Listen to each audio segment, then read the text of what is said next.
तो चलिए दोस्तों, आज बात करने वाले हैं हम लोग 11वीं कक्षा का इकोनॉमिक्स का पेपर, जो कि 2022 में लिया गया पेपर है। और वैसे तो यह झारखंड के लिए लिया गया है, लेकिन आप सभी को मालूम होना चाहिए कि क्लास 9 के बाद जो भी एग्ज़ाम होता है पूरे भारत के लिए सेम होता है। सिलेबस सबका सेम होता है। आपका जो है इकोनॉमिक्स का जो सिलेबस झारखंड के लिए है वही बिहार के लिए, वही यूपी के लिए, वही हरियाणा के लिए, वही एमपी के लिए, वही तमिलनाडु हो, त्रिपुरा हो, चाहे नागालैंड हो, सभी राज्यों के लिए सेम होता है। ठीक है, तो क्वेश्चन सेम आएगा, कोई भी आपको दिक्कत नहीं आएगी। और क्वेश्चन आपका हिंदी और इंग्लिश दोनों भाषाओं में है। फुल मार्क्स 40 है, और 40 में से पासिंग मार्क्स जो है आपका कितना होना चाहिए, 13 नंबर, 33%। समय 1 घंटा। अब आइए देखते हैं, ऑब्जेक्टिव टाइप के क्वेश्चन होते हैं। आपको OMR पेपर पर ब्लैक पेन में काले करने होंगे गोले, और 4 में से 1। अब आइए देखते हैं कि किस टाइप के प्रश्न पूछे गए थे। इस पेपर में कुल 40 प्रश्न हैं। 40 में से कुछ ऐसे प्रश्न हैं, 4 से 5 प्रश्न ऐसे हैं जिनका आंसर मुझे भी नहीं मालूम है। कोई जरूरी थोड़ी नहीं है कि सभी प्रश्नों का आंसर मुझे भी मालूम हो।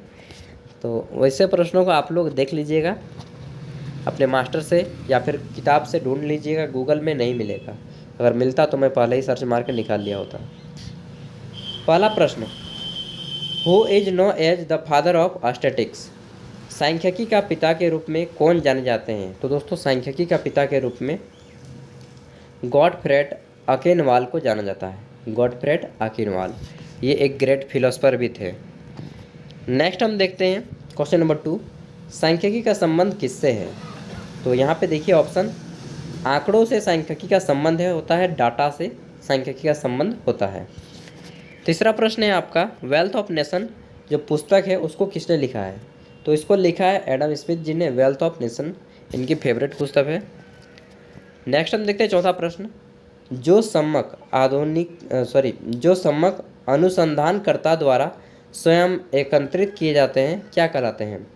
Data which are collected by invigilator themselves are called. तो उसे हम लोग प्राइमरी डाटा बोलते हैं, यानी कि प्राथमिक आंकड़े कहते हैं। पांचवा प्रश्न है कि समाचार पत्र द्वारा प्राप्त आंकड़ा है। समाचार पत्र द्वारा हम लोग जब आंकड़ा प्राप्त करते हैं डाटा, वह किस टाइप का डाटा है? तो वह सेकेंडरी डाटा है दोस्तों, सेकेंडरी डाटा है, द्वितीयक आंकड़ा है। आइए देखते हैं हम अगला प्रश्न। तो हमारा है छठा प्रश्न, संगणना विधि सर्वाधिक उपयुक्त किसके लिए है? तो संगणना की जो विधि है वह सर्वाधिक उपयुक्त होती है सम्मकों के लिए, ऑल डाटास के लिए, मतलब कि सजातीय सम्मक और विजातीय सम्मक, इन दोनों के लिए। 7 नंबर क्वेश्चन है, एक अच्छा न्याय दर्श हमेशा आधारित होता है, यानी कि एक गुड जो सैंपल होता है is always based on a randomly sample. तो आपका रैंडमली कुछ भी चीज़ को करेंगे ना, तो वह न्यायदर्श पूरी तरह से हमेशा अच्छा माना जाएगा। 8वां प्रश्न है आपका 8 नंबर, आंकड़ों का चित्रमय प्रदर्शन क्या कहलाता है? तो आंकड़ों का जब भी हम लोग चित्रमय प्रदर्शन करते हैं तो उसको कहा जाता है सार्नियन टेबुलेशन कहते हैं इंग्लिश में। ठीक है, सार्नियन टेबुलेशन। 9 नंबर है आपका, निम्नलिखित में से कौन सा टेली चिन्ह आवृत्ति 8 को दर्शाता है? तो देखिए 5 ये हो गया, 1 नंबर देखिए, और 3 फिर 8 हो जाएगा, तो आपका आंसर 1 हो जाएगा। 10वां प्रश्न है, भारत में जनगणना होती है, census is calculated in in India. तो आपका होता है प्रत्येक 10 वर्ष में भारत में सेंसस, लेकिन 2012 में हुआ हम लोग का जनगणना, नहीं 11 में हुआ, 11 के बाद 21 में होना चाहिए था, लेकिन अभी तक जनगणना नहीं हुआ है। और यार अब करा भी देना चाहिए सरकार को, काफ़ी लेट हो गया है, उससे पता चलता है कि देश कहाँ तक पहुँचा है। अगला है, अपवर्जी विधि के अंतर्गत किसको रखा गया है? तो अपवर्जी विधि के अंतर्गत किसी वर्ग की उच्च वर्ग सीमा को वर्ग अंतराल में समावेशित नहीं कर रहे हैं। ठीक है, समावेशित नहीं कर रहे हैं। और कोई शक नहीं कि जो आपका इकोनॉमिक्स का पेपर होता है अदर सब्जेक्ट के मुकाबले थोड़ा सा हार्ड होता है आर्ट्स में। ठीक ना। नेक्स्ट क्वेश्चन है हमारा, एक वर्ग की निचली और ऊपरी सीमा का अंतर क्या कहलाता है? The difference between upper limit and lower limit of a class is. तो उसे कहा जाता है दोस्तों, आप लोगों ने पढ़ा होगा, वर्ग अंतराल, क्लास इंटरवल। ठीक है, वर्ग अंतराल, क्लास इंटरवल, या क्लास डिफरेंस भी बोलते हैं बहुत लोग। 13वां प्रश्न है कि वर्गीकरण का मुख्य उद्देश्य क्या होता है? The main object objective of classification is, तो क्लासिफिकेशन जो किया जाता है आपका, उसका उद्देश्य होता है आंकड़ों का क्रमबद्ध व्यवस्थीकरण, सिस्टमेटिक अरेंज करना, ठीक है, डाटा को। 14 नंबर है the principal component of a table is, यानी कि किसी सारणी के मुख्य अंग कौन से हैं, तो शीर्षक होता है, शीर्ष टिप्पणी होती है, सारणी संख्या, इनमें से सभी हो जाएगा। ये चारों जो हैं सारणी के मुख्य अंग माने जाते हैं। 15 नंबर है औजाई वक्र को कहा जाता है, औजाई वक्र को क्या कहा जाता है, ऑगिव ऑक्यूर ऑग्यूब कर्व इज कॉल्ड एज, तो क्या कहा जाता है, संचयी आवृत्ति वक्र कहा जाता है, संचयी आवृत्ति वक्र। नेक्स्ट हम देख लेते हैं 16वां प्रश्न। तो हमारा है कि the following diagram is known as, तो ये जो डायग्राम दिख रहा है इसे हम क्या कहेंगे, तो इसे पाई डायग्राम कहेंगे दोस्तों, हिंदी में इसे पाई चित्र कहेंगे या पाई चार्ट कहेंगे, ठीक है, क्योंकि यह वृत्त की भांति है इसलिए। 17वां प्रश्न है चित्रमय प्रदर्शन का सबसे सरल रूप है, वृत्तीय चित्र सबसे सरल रूप होता है सर्कुलर डायग्राम, जिसे ऊपर में खींचा गया है। नेक्स्ट हम देखते हैं 18 नंबर प्रश्न, बहुलक की गणना का आधार, बहुलक की गणना का आधार क्या होता है, आवृत्ति आयत चित्र। नेक्स्ट हम देखते हैं आयत चित्र है, हिस्टोग्राम इज अ, तो आयत चित्र क्या है, एक प्रकार का एक विमीय आरेख, द्विविमीय आरेख, त्रिविमीय आरेख या बहुविमीय आरेख, इसका आंसर आप लोग निकाल लीजिएगा। 20वां प्रश्न है ग्राफ द्वारा किसकी गणना नहीं हो सकती, which can not be calculated by graph, तो किसे नहीं किया जा सकता, एरिथमेटिक मीन को, मीडियन को, मॉड को या ऑल ऑफ दिस। जहाँ तक मुझे लगता है ऑल ऑफ दिस, लेकिन मैं इसमें कंफर्म नहीं था इसलिए मैं इसको नहीं टिक लगाया। अब आते हैं 21 नंबर, ब्रिटिश काल में भारतीय अर्थव्यवस्था कैसी थी, during British period Indian economy was, उस समय भारतीय जो अर्थव्यवस्था थी वह थी उपनिवेशी अर्थव्यवस्था। कैसे थी, उपनिवेशी अर्थव्यवस्था। और स्वतंत्रता के पश्चात भारत में किस आर्थिक प्रणाली को अपनाया गया, यानी कि भारतीय अर्थव्यवस्था कैसे थी स्वतंत्रता के बाद, after independence which economy system was adopted in India, तो दोस्तों जवाहरलाल नेहरू थे, वे सोशलिस्ट टाइप के आदमी थे और उन्होंने समाजवादी जो है सोशलिस्ट समाजवादी विचारधारा को अपनाया, समाजवादी आर्थिक प्रणाली को अपनाया। और बात करें वर्तमान समय में हमारी अर्थव्यवस्था कैसी है, तो हमारी अर्थव्यवस्था मिक्सड है। देखिए समाजवादी का मतलब होता है कि इसमें सभी चीज़ें सरकारी रहेंगी, कोई भी चीज़ प्राइवेट नहीं होगा। मिश्रित में ये होता है कि आधी चीज़ें सरकारी रहेगी और कुछ चीज़ें प्राइवेट रहेगी, कुछ चीज़ें प्राइवेट रहेगी, कुछ चीज़ें सरकारी रहेगी, ठीक है। और पूंजीवादी भी ये होता है कि ऑलमोस्ट 90% चीज़ें सब प्राइवेट हो जाएगी, केवल 10% चीज़ें जो अति आवश्यक है वही केवल सरकारी रहेगी, ठीक है। तो अमेरिका में पूंजीवादी व्यवस्था है, चीन में समाजवादी व्यवस्था है, रूस में समाजवादी व्यवस्था है, भारत में मिश्रितवादी है। अभी मिश्रितवादी हो गया, पहले जब स्वतंत्र हुआ था उस समय समाजवादी था, ठीक है। 1991 से बदल गया है। अगला प्रश्न है कि भारत में प्रथम आधिकारिक जनगणना कब हुई, तो दोस्तों आधिकारिक मतलब कि स्वतंत्रता के बाद सबसे पहले जो जनगणना हुई 1951 में, और अगर सबसे पहले बोला जाए तो 1872 ईस्वी में हुई थी जनगणना, जो पूरी नहीं हो पाई थी, फिर उसके 10 साल बाद हुआ 1881 में, वह पूरी हुई हो गई, ठीक है। लेकिन यहाँ पे पूछा क्या गया है कि आधिकारिक जनगणना मतलब कि स्वतंत्रता के बाद हुआ उसे आपको लिखना है, तो 1951 में स्वतंत्रता के बाद पहली बार हुआ था।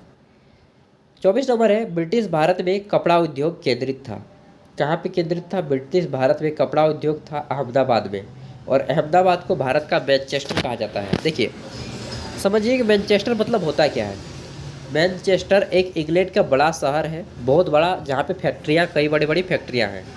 और अहमदाबाद जो है भारत का एक ऐसा शहर है जहाँ पे बहुत बड़ी बड़ी फैक्ट्रियाँ हैं, कपड़े की फैक्ट्रियाँ हैं।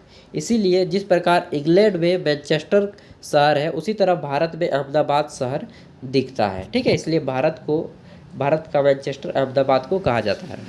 उत्तर भारत दक्षिण भारत सबका मैनचेस्टर है अलग अलग। अगला है निम्न में नगद फसल कौन है, निम्न में नगदी फसल भी आप बोल सकते हैं इसको। Which of the following is a cars crop, तो कपास जो है कॉटन आपको नगदी फसल कहा जाता है। 26 नंबर है आपका, एक मिनट गाड़ी को जाने दीजिए। In which plan Mahalanobis model of industrial development was adopted. तो दोस्तों महानालोबिस जो मॉडल है उसमें उद्योग को बढ़ावा दिया और यह लाया गया था पीसी महानालोबिस द्वारा द्वितीय पंचवर्षीय योजना जब चला था उसी समय। द्वितीय पंचवर्षीय योजना कब चला था? 1955 से 1955 नहीं जी, पहला पंचवर्षीय योजना था 1951 से 1955, दूसरा था 1956 से 1961। तो 1956 से 1961 के बीच द्वितीय था सेकंड 5 ईयर प्लान, उसमें चलाया गया था पीसी महानालोबिस योजना। ठीक है, और यह उद्योगों पर आधारित थी, उद्योगों का बढ़ावा देना। 27 नंबर है आपका, the national planning commission was appointed in, यानी कि राष्ट्रीय योजना आयोग की नियुक्ति की गई। कब की गई? तो 1950 में की गई थी, 1950 को।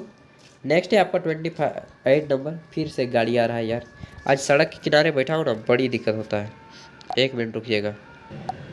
तो चलिए 28 नंबर क्वेश्चन शुरू करते हैं। Presently the president of NITI Aayog is, यानी कि वर्तमान में नीति आयोग के अध्यक्ष कौन है? तो वर्तमान में नीति आयोग के अध्यक्ष प्रधानमंत्री जी होते हैं। नीति आयोग का अध्यक्ष हमेशा देश का वर्तमान प्रधानमंत्री होता है, यानी कि श्री नरेंद्र मोदी जी। 1 हो जाएगा आंसर। 29 नंबर क्वेश्चन देखते हैं। देश की लगभग कितनी आबादी कृषि क्षेत्र में आजीविका प्राप्त करती है? तो दोस्तों देश के लगभग 48%, यानी कि लगभग आधी आबादी कृषि से आजीविका प्रदान करती है, यानी कि अपनी लाइवलीहुड जो करती है कृषि से ही करती है। इंग्लिश का भी पढ़ लेते हैं। How many population of the country gets livelihood from agriculture. ठीक है, तो हाफ 48%, आधा। 30 नंबर है, हरित क्रांति की शुरुआत हुई। हरित क्रांति की शुरुआत कब हुई थी? ग्रीन रेवोल्यूशन बिगेन इन, तो 1966 से 67 के बीच जो है उनका नाम क्या था? स्वामीनाथन, MS स्वामीनाथन जी। उन्होंने ही हरित क्रांति को लाया। भारत में जितने भी कृषि के क्षेत्र में पैदावार था उनको सबसे ज़्यादा बढ़ावा मिला, और गेहूं में सबसे ज़्यादा बढ़ावा मिला था, उसके बाद धान में। तो हरित क्रांति सम्मिलित है, किससे सम्मिलित है? उन्नत बीजों से, कृषि यंत्रीकरण से, रासायनिक उर्वरक से, या इनमें से सभी? तो इनमें से सभी हरित क्रांति से संबंधित हैं।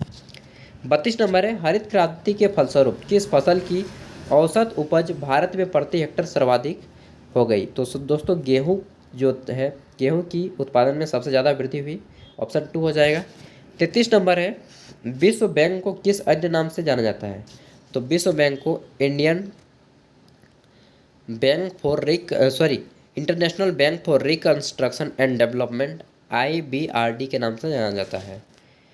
34 नंबर है, टिस्को स्टैंड फॉर, यानी कि टिस्को का जो पूरा नाम है, पूर्ण रूप, एब्रिविएशन का पूरा फुल फॉर्म लिखना है। तो टिस्को का फुल फॉर्म होता है Tata iron and steel company.